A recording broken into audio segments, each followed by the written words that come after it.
महाभारत का भयंकर युद्ध चल रहा था। लड़ते लड़के अर्जुन रण क्षेत्र से दूर चले गए थे। अर्जुन की अनुपस्थिति में पांडवों को पराजित करने के लिए द्रोणाचार्य ने चक्रव्यूह की रचना की। अर्जुन पुत्र अभिमन्यु चक्रव्यूह भेदने के लिए उसमें घुस गया। उसने कुशलतापूर्वक चक्रव्यूह के 6 चरण भेद लिए, लेकिन 7वें चरण में उसे दुर्योधन, जयद्रथ आदि 7 महारथियों ने घेर लिया और उस पर टूट पड़े। जयद्रथ ने पीछे से निहत्थे अभिमन्यु पर जोरदार प्रहार किया। वह वार इतना तीव्र था कि अभिमन्यु उसे सहन नहीं कर सका और वीरगति को प्राप्त हो गया। अभिमन्यु की मृत्यु का समाचार सुनकर अर्जुन क्रोध से पागल हो उठा। उसने प्रतिज्ञा की कि यदि अगले दिन सूर्यास्त से पहले उसने जयद्रथ का वध नहीं किया तो वह आत्मदाह कर लेगा। जयद्रथ भयभीत होकर दुर्योधन के पास पहुंचा और अर्जुन की प्रतिज्ञा के बारे में बताया।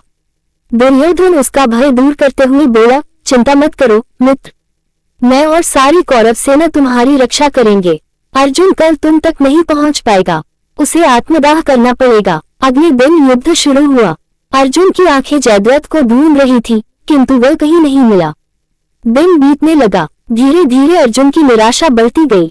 ये देख श्री कृष्ण बोले, पार्थ, समय बीत रहा है और कौरव सेना ने जयद्रथ को रक्षा कवच में घेर रखा है। अतः तुम शीघ्रता से कौरव सेना का संहार करते हुए अपने लक्ष्य की ओर बढ़ो। ये सुनकर अर्जुन का उत्साह बढ़ा और वह जोश से लड़ने लगे, लेकिन जयद्रथ तक पहुंचना मुश्किल था। संध्या होने वाली थी, तब श्री कृष्ण ने अपनी माया फैला दी। इसके फलस्वरूप सूर्य बादलों में छिप गया और संध्या का भ्रम उत्पन्न हो गया। संध्या हो गई है और अब अर्जुन को प्रतिज्ञावश आत्मदाह करना होगा। ये सोचकर जयद्रथ और दुर्योधन खुशी से उछल पड़े। अर्जुन को आत्मदाह करते देखने के लिए जयद्रथ कौरव सेना के आगे आकर अट्टहास करने लगा। जयद्रथ को देखकर श्री कृष्ण बोले, पार्थ, तुम्हारा शत्रु तुम्हारे सामने खड़ा है, उठाओ अपना गांडीव और वध कर दो इसका। वह देखो अभी सूर्यास्त नहीं हुआ है। ये कहकर उन्होंने अपनी माया समेट ली।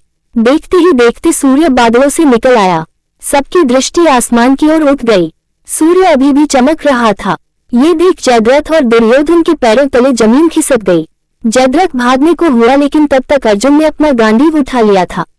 तभी श्री कृष्ण चेतावनी देते हुए बोले, हे अर्जुन, जयद्रथ के पिता ने इसे वरदान दिया था कि जो इसका मस्तक जमीन पर गिराएगा उसका मस्तक भी 100 टुकड़ों में विभक्त हो जाएगा।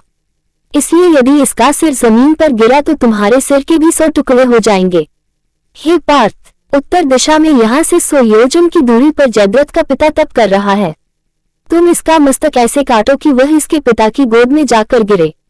अर्जुन ने श्री कृष्ण की चेतावनी ध्यान से सुनी और अपनी लक्ष्य की ओर ध्यान कर बाण छोड़ दिया। उस बाण ने जयद्रथ का सिर धड़ से अलग कर दिया और उसे लेकर सीधा जयद्रथ के पिता की गोद में जाकर गिरा। जयद्रथ का पिता चौंककर उठा तो उसकी गोद में से सिर जमीन पर गिर गया। सिर के जमीन पर गिरते ही उनके सिर के भी 100 टुकड़े हो गए। इस प्रकार अर्जुन की प्रतिज्ञा पूरी हुई।